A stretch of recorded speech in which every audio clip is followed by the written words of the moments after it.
But, hey Robin, want to say something? I don't know if you know, you can't see it, but the robin's actually sitting directly on the camera. It's kind of hilarious. Okay, guys, so it's winter time now, and we have, of course, the garden here is getting a bit rough looking, but you know, it's going to recover in spring again. It's quite normal to have a kind of a rough garden in winter. Now this video we're going to have a look at, hey kitty, we're going to have a look at how to grow hardwood cuttings of blackcurrants. And it's quite simple. What you need to do is, well, first of all, there's two ways of growing from blackcurrants, and one is using the seeds, and what you need to do for that is just stratify, which means you put it out into a cold spell. So you can either put it in the fridge for maybe 3 months, or you put it in some compost and just stick it outside. Make sure to put a few holes in the bucket as well, with the seed mixture in it, and then you know, the kind of the cold temperatures of the winter will actually stratify it. And stratifying just means that it takes the chemical off the seed itself, and then it allows it to germinate. Now we'll have a quick look then at how to grow from hardwood cuttings. So maybe we go over now and have a look. Now I just want to show you, this is going to be where our holding bed is. It's just a bit of spare ground. About 6 months ago I put down a lot of mulch, mainly straw. And what happened in the meantime, it killed all the weeds, but then new weeds came on top, and the good news is these weeds I can actually take them off quite easily. And let me just show you an example of where the mulch stops. Now this is creeping buttercup, and usually that stuff is very hard to get out. Let me just bring that root to you, just so you can see how easy it actually came out. And that's just because the soil becomes very, very loose and damp as well, and it makes it very easy to pull out roots and weeds.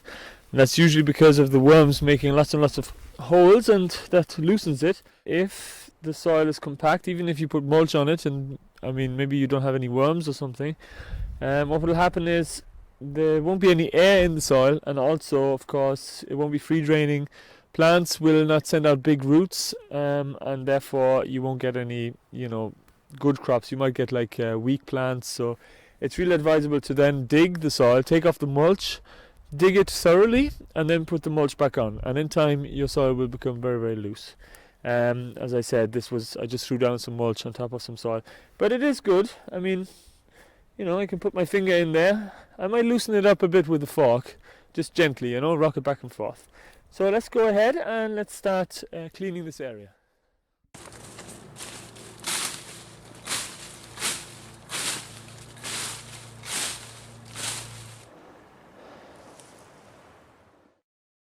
So now I've taken off the weeds, and I've dug over maybe 4 square meters of it, just kind of loosened it up a bit. I didn't really turn it or anything.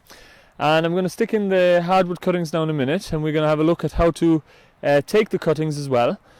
But I'm going to leave this area here in the back and the front, maybe until May, until these guys have, you know, developed roots, and also of course some leaves, and are fully kind of, you know, established. Then I'm going to take them out, and I'm going to put them in their, you know, permanent residence, if you like. And then I'm going to just dig over this whole bed here again, and make it and turn it into a kind of a proper vegetable bed. I'm going to have to take out all the stones as well.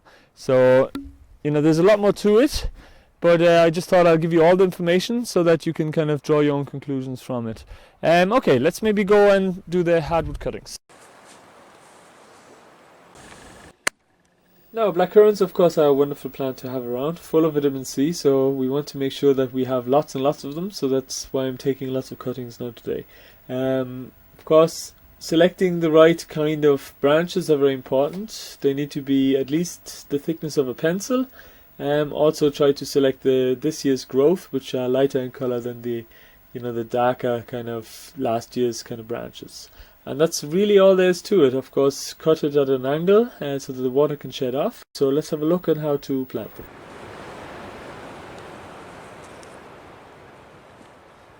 Now we have our cuttings, and what I will do is I'll show you kind of just a quick simple way of planting, and it's very, very simple. All you have to do is you stick them into the ground, to your loose ground, and that's it. It's so simple. You don't have to dig a trench. A lot of people, go through the bother of digging a trench. You have loose soil here, you have good soil, and that's all you need. Now make sure to kind of put them maybe 2/3 of the way in, about 20 centimeters apart. And if you do hit a stone or something, just go with your fork and just kind of loosen it underneath, and then stick it all the way in. And that's all there is to it. Now I hope you enjoyed the video, and I should see you probably next week. And if not, have a nice Christmas and a nice New Year.